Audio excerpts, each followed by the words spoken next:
ओम नमो भगवते वासुदेवाय नमः। आज हम सुनेंगे माघ मास की कथा का 7वां अध्याय।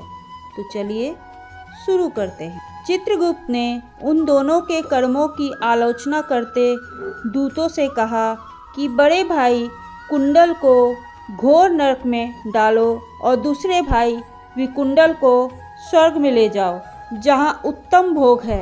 तब एक दूत तो कुंडल को नरक में फेंकने के लिए ले गया और दूसरा दूत बड़ी नम्रता से कहने लगा कि हे विकुंडल, चलो तुम अच्छे कर्मों से स्वर्ग को प्राप्त होकर अनेक प्रकार के भोगों को भोगो। तब विकुंडल बड़े विस्मय के साथ मन में संशय धरकर दूत से कहने लगा कि हे यमदूत, मेरे मन में भारी शंका उत्पन्न हो रही है, अतएव मैं तुमसे कुछ प्रश्न पूछता हूँ। कृपा करके मेरे प्रश्नों का उत्तर दो। हम दोनों भाई एक ही कुल में उत्पन्न हुए, एक जैसे ही कर्म करते रहे। दोनों भाइयों ने कभी कोई शुभ कार्य नहीं किया, फिर एक को नरक और दूसरे को स्वर्ग किस कारण से प्राप्त हुआ है? मैं अपने स्वर्ग आने का कोई कारण नहीं देखता। तब यमदूत कहने लगा कि हे विकुंडल, माता पिता, पुत्र, पत्नी, भाई, बहन से सब संबंध जन्म के कारण होते हैं और जन्म कर्म को भोगने के लिए ही प्राप्त होता है। जिस प्रकार एक वृक्ष पर अनेक पक्षियों का आगमन होता है, उसी तरह इस संसार में पुत्र, भाई, माता, पिता का भी संगम होता है। इनमें से जो जैसे जैसे कर्म करता है वैसे वैसे ही फल भोगता है। तुम्हारा भाई अपने पाप कर्मों से नरक में गया, तुम अपने पुण्य कर्मों से के कारण स्वर्ग में जा रहे हो। तब विकुंडल ने आश्चर्य से पूछा कि मैंने तो आजन्म कोई धर्म का कार्य नहीं किया, सदैव पापों में ही लगा रहा। मैं अपने पुण्य के कर्म को नहीं जानता। यदि तुम मेरे पुण्य के कर्म को जानते हो तो कृपा करके बताइए।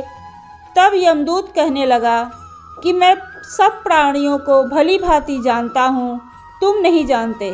तो सुनो, हरिमित्र का पुत्र सुमित्र नाम का ब्राह्मण था, जिसका आश्रम यमुना नदी के दक्षिण दिशा में था। उसके साथ जंगल में ही तुम्हारी मृत्यता हो गई थी और उसके साथ तुमने 2 बार माघ मास में श्री यमुना जी में स्नान किया था।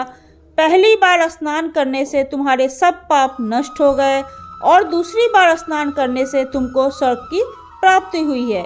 सो हे वैश्वर, तुमने 2 बार माघ मास में स्नान किया है। इसी पुण्य के फल से तुमको स्वर्ग प्राप्त हुआ और तुम्हारा भाई नरक को प्राप्त हुआ।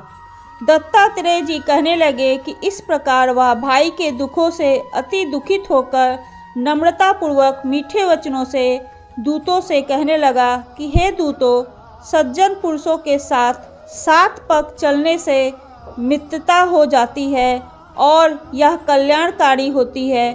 मित्र प्रेम की चिंता न करते हुए तुम मुझको इतना बताने की कृपा करो, कौन से कर्मों से मनुष्य यमलोक को प्राप्त नहीं होता, क्योंकि तुम सर्वज्ञ हो।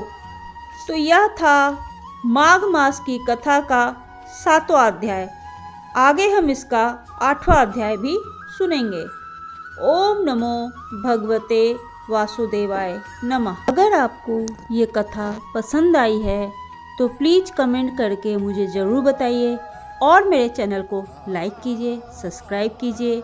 ओम नमो भगवते वासुदेवाय नमः।